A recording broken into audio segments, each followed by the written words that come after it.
Nasema asante kwa wanafunzi mtusaidia. Mungu awabariki kwa zawadi ambayo umetupa sisi wanafunzi. Tugane, asanteni sana. Kwa majina naitwa Irene kutoka Jeshi la Zimamoto na Uokoaji Njombe.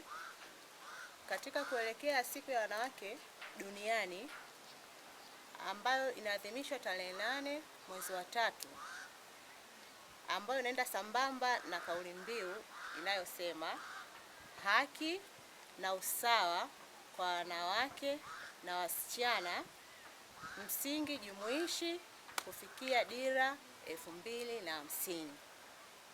Katika kulitekeleza hilo, tukaona sio vibaya kuja kushiriki na nyinyi kidogo tulivyo navyo ili viweze kuwasaidia katika masomo yenu.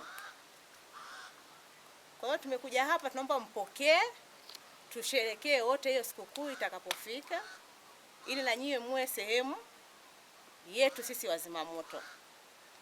Kwa hiyo sisi tuna mengi, pia tunawakaribisha zimamoto. Karibuni sana.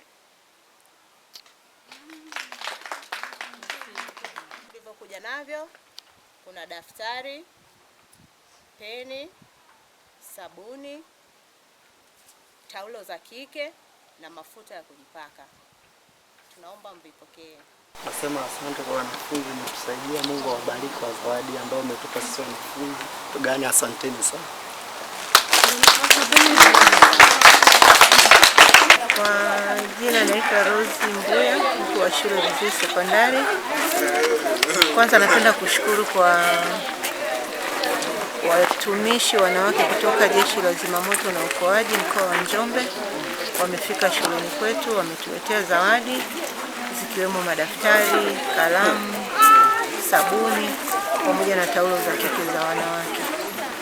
Vitu hivi vitatusaidia sana kwa sababu kama daftari zitawasaidia wanafunzi katika kujifunza kwao, sabuni zitawasaidia kufua, lakini pedi zitawasaidia kuhakikisha kwamba wasichana wanajistiri na wanaingia darasani muda wote bila kuwa na wasiwasi wowote. Kwa hiyo tunarudisha shukrani za dhati kutoka kwenye Jeshi la Uokoaji, hususan kitengo cha wanawake, kwa kuliona hili na kuja kututembelea. Lakini natoa wito pia kwa taasisi nyingine wafike na kutuona. Tuna wanafunzi wenye mahitaji, kwa wakifika wakatuletea misaada watakuwa wametusaidia sana. Kwa jina naitwa Sergeant Oliva Nchini, natokea katika Jeshi la Zimamoto na Uokoaji mkoa wa Njombe.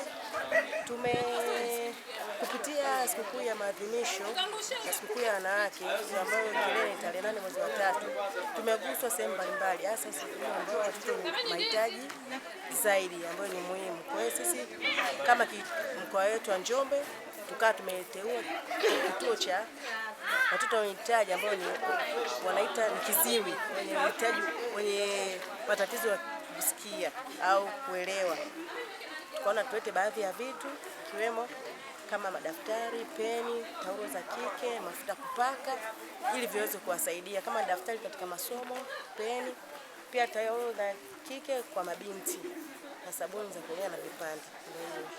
Kupitia hilo sisi naona tumekuwa tu wa kwanza ili kuwahamasisha ili endapo itatokea hata ni mwakani au sikukuu yote ya kuadhimisha siku ya wanawake duniani, wachukue tahadhari au wachukue majukumu kwenda kuwaona wenzetu wenye mahitaji kama hayo.